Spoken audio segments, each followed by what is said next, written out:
எங்களை விட்டு நீ ஒரே போயிட்டாயா? உன்னை நம்பிதாயா இருந்தோம்.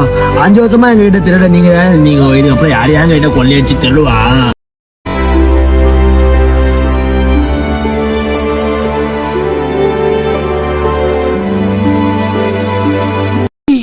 ஆளை பார்த்தா டம்மி பீஸா இருக்க, பயங்கரமான ஆளா இருக்கேடா. ஏன்டா இந்த தீய சக்திக்கு பிறந்த பண்ணிக்கு பிறந்த பண்ணாடிங்களா? எந்த மூஞ்சியை வச்சுக்கிட்டு எந்த மூஞ்சியை கிண்டல் பண்றது? அதுக்கு ஒரு விவஸ்தை வேண்டாம்? சட்டசபைக்குள்ள முதலமைச்சர் அவமானப்படுத்தணும்னு சொல்லி உங்க தலைவர் எழுதி கொடுத்த ஸ்கிரிப்டை வச்சுக்கிட்டு இங்க என்ன சட்டசபைக்குள்ள வந்து நாடகம் ஆடுறீங்க?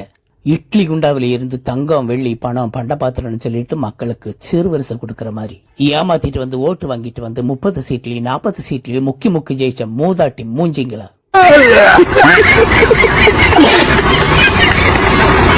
உங்களுக்கு இவ்வளவு கொழுப்பு இருந்தா இந்த உலகமே அண்ணாந்து பார்த்த அழகிய தமிழ் மகன் முதல்வர் CM விஜய் அவர்களுக்கு எவ்வளவு இருக்கும்? எழுதி எடுத்துட்டு வந்த ஸ்கிரிப்ட் எடுத்துட்டு வந்துட்டு முதலமைச்சரை அவமானப்படுத்தணும்னு சொல்லிட்டு சட்டசபைக்குள்ள வந்து என்ன அசிங்கமா பண்ணிட்டு இருக்கீங்க?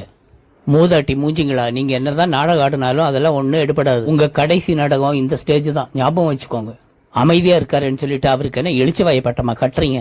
அவரோட அமைதி உங்களை எல்லாம் வச்சு செய்யப்படுறாங்க, பாத்துக்கிட்டே இருங்க. எந்த மூஞ்சியை வச்சுக்கிட்டு எந்த மூஞ்சியை கிண்டல் பண்றதுன்னு ஒரு தராதரம் இல்ல. உங்க மூஞ்சியில எல்லாம் முடிச்சா அன்னைக்கு நாள் விளங்குமாடா? நம்ம என்ன வேலையா செய்ய போறோம்? சும்மா பார்க்க போறோம். இருக்கட்டும், அதுக்கு நம்மளுக்கு என்ன சம்பந்தம்? உங்களை சொல்லி தப்பு இல்ல. நீங்க கொடுத்த சிறுவரிசைக்கு மனசாட்சிக்கு பயந்து உங்களுக்கு ஓட்டு போட்டு உங்களை ஜெயிக்க வச்சாங்கல்ல, அந்த தொகுதி மக்களை சொல்லணும். நீங்க இந்த மாதிரியே பண்ணிட்டு இருந்தீங்க. டிவிக்கு தலைவருங்க கிட்ட சட்டசபைக்குள்ள நீங்க என்னைக்கு செருப்படி வாங்க போறீங்கன்னு உங்களுக்கே தெரியாது. ஏண்டா பண்ணிக்கு பிறந்த பண்ணாடிங்களா? ஒரு மூஞ்சியை கிண்டல் பண்ணணும்னா முதல்ல உங்க மூஞ்சி நல்லா இருக்கணும். குரங்கு சப்பிப்பட்ட பனம்பழ மூஞ்சியை வச்சுக்கிட்டு மூதாட்டி மூஞ்சிகளை வச்சுக்கிட்டு அடுத்தவ மூஞ்சியை கிண்டல் பண்றதுக்கெல்லாம் உங்களுக்கு என்னடா தகுதி இருக்கு? மக்கள் உங்களை சாவடிச்சுட்டாங்க, உங்களை பணமாக்கி சுடுகாட்டுல கொண்டு போய் எரிச்சிட்டாங்க. அத நான் சொல்லல, மக்கள் தான் சொல்லிட்டு இருக்காங்க. நீங்களே பாருங்க. ஓயப்பா ஏராசா, நீ திரும்பி வரமாட்டியா?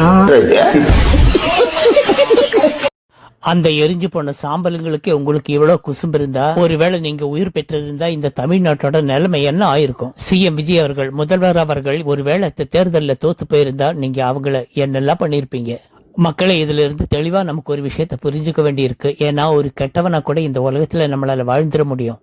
ஆனா ஒரு நல்லவனா இருந்தா அவனுக்கு ஒரு எழுச்சியாய பட்டத்தை கட்டிக்கிட்டு அவன் முதுகுல குத்தி அவனை எப்படி ஒரு சுக்குநூறு ஆக்குவாங்கன்ற ஒரு விஷயத்த நம்ம தெளிவா புரிஞ்சுக்க வேண்டியிருக்கு. சட்டசபையில இதுக்கு மேலேயும் இந்த மாதிரி ஏதாவது நடந்ததுன்னா அவங்க மேல நடவடிக்கை எடுக்கப்படும்னு சபாநாயகர் அறிவிச்சிருக்காரு.